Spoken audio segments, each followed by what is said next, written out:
Some of my more industrious neighbors are already digging out, but honestly, I don't know why. There's nowhere to go. The roads are impassable.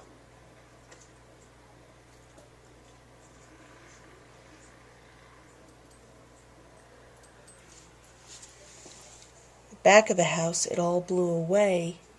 So we have some huge drifts, but we can get out the back door.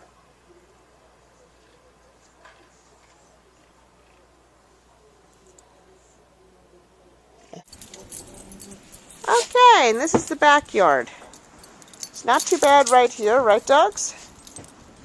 Actually, stairs it blew off of. Now let's look at Andrew's car. Oh, it's not going anywhere. See the drifts? 4.5 feet in the yard.